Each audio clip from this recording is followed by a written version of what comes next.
नमस्कार, ये आकाशवाणी शिमला है। अब आप राजकुमारी चंदेल से कोविड-19 पर विशेष प्रादेशिक समाचार सुनिए। प्रधानमंत्री नरेंद्र मोदी ने कहा है कि हाल ही में संसद में पारित कृषि विधेयकों और श्रम कानूनों से देश के किसान और कामगारों को अनावश्यक कानूनों के जंजाल से छुटकारा मिलेगा। उन्होंने आज पंडित दीनदयाल उपाध्याय की जयंती के अवसर पर भारतीय जनता पार्टी के कार्यकर्ताओं को वर्चुअल माध्यम से संबोधित किया। इस अवसर पर प्रधानमंत्री ने विपक्षी दलों की कड़ी आलोचना करते हुए कहा कि वे झूठ और दुष्प्रचार के जरिए देश के लोगों को गुमराह कर रहे हैं।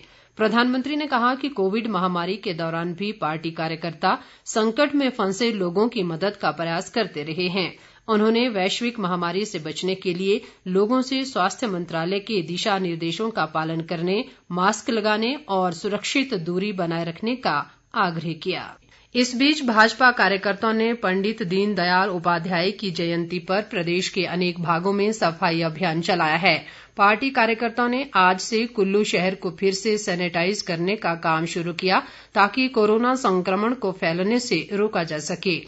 कुल्लू जिला भाजपा प्रवक्ता आदित्य गौतम ने बताया कि सैनिटाइजेशन का ये कार्य आने वाले दिनों में जारी रहेगा। प्रदेश में कोरोना संक्रमित मरीजों की संख्या बढ़कर 13,461 हो गई है। राज्य में आज अभी तक कोरोना के 75 नए मामले आए हैं, जिनमें से ऊना जिले में 28, कांगड़ा में 20, हमीरपुर में 14, सिरमौर में 12 और कुल्लू जिले में 1 मामला शामिल है। राज्य में इस समय कोरोना के 3,875 सक्रिय मामले हैं, जबकि 9,413 लोग उपचार के बाद ठीक हो गए हैं। प्रदेश में अभी तक कोरोना से 148 लोगों की मौत हुई है। देश में कोविड-19 रोगियों के स्वस्थ होने की संख्या निरंतर बढ़ रही है। पिछले 24 घंटों के दौरान 81,000 से अधिक रोगियों के स्वस्थ होने के साथ ही ये संख्या बढ़कर 47,56,000 से अधिक हो गई है। स्वस्थ होने की दर 81.74% तक पहुंच गई है। स्वास्थ्य मंत्रालय ने कहा है कि स्वस्थ होने वाले और संक्रमित होने वालों के बीच अंतराल निरंतर बढ़ रहा है। देश में 16.67% लोगों का इलाज चल रहा है। स्वस्थ होने वालों की दर संक्रमित होने वालों से 5 गुना से अधिक है। पिछले 1 महीने के दौरान स्वस्थ हुए रोगियों की संख्या में 100% वृद्धि के साथ स्वस्थ होने वालों की संख्या में अप्रत्याशित वृद्धि हुई है। कोरोना काल में बाहरी राज्यों से रोजगार छोड़कर प्रदेश लौटे स्थानीय युवाओं के पुनर्वास में मुख्यमंत्री स्वावलंबन योजना कारगर सिद्ध हो रही है। शिमला जिले में योजना के तहत स्वरोजगार के लिए अभी तक 58 आवेदन प्राप्त हुए हैं, जिनमें से 42 को अनुमोदित कर दिया गया है। शिमला के उपायुक्त अमित कश्यप ने आज शिमला में एक बैठक में बताया कि इस पर 5 करोड़ 11 लाख से अधिक रुपए का निवेश प्रस्तावित है। उन्होंने कहा कि इन मामलों में निर्माण, होटल व रेस्टोरेंट, ब्यूटी पार्लर और सेब की ग्रेडिंग व पैकेजिंग जैसे कार्य शामिल हैं। योग ब्रेक प्रोटोकॉल को प्रोत्साहन देने की गतिविधियां आज से फिर शुरू हो गई हैं। कोविड-19 महामारी शुरू होने के बाद ये गतिविधियां रोक दी गई थीं।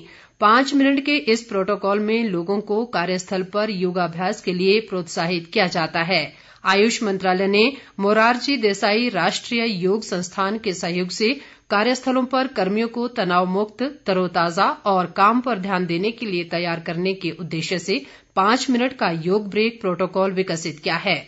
इस दौरान जाने माने योग विशेषज्ञ योगाभ्यास करके दिखाते हैं। कोविड-19 के कारण मौजूदा स्वास्थ्य आपात स्थिति के मद्देनजर फेफड़ों की क्षमता बढ़ाने के लिए सांस संबंधी अभ्यासों पर विशेष ध्यान दिया गया है। केंद्र सरकार ने स्पष्ट किया है कि प्रधानमंत्री सुरक्षा बीमा योजना के अंतर्गत कोविड-19 से मरने वाले शामिल नहीं हैं। पत्र सूचना कार्यालय ने कहा है कि कुछ शर्तों के साथ प्रधानमंत्री जीवन ज्योति बीमा योजना के अंतर्गत कोविड मौतों को शामिल किया गया है। ये स्पष्टीकरण सोशल मीडिया पर चल रही खबरों के मद्देनजर आया है, जिसमें दावा किया गया है कि कोविड-19 से मरने वालों के परिजन प्रधानमंत्री सुरक्षा बीमा योजना और प्रधानमंत्री जीवन ज्योति बीमा योजना के अंतर्गत बीमा का दावा कर सकते हैं। इसके साथ ही ये समाचार बुलेटिन समाप्त हुआ। नमस्कार।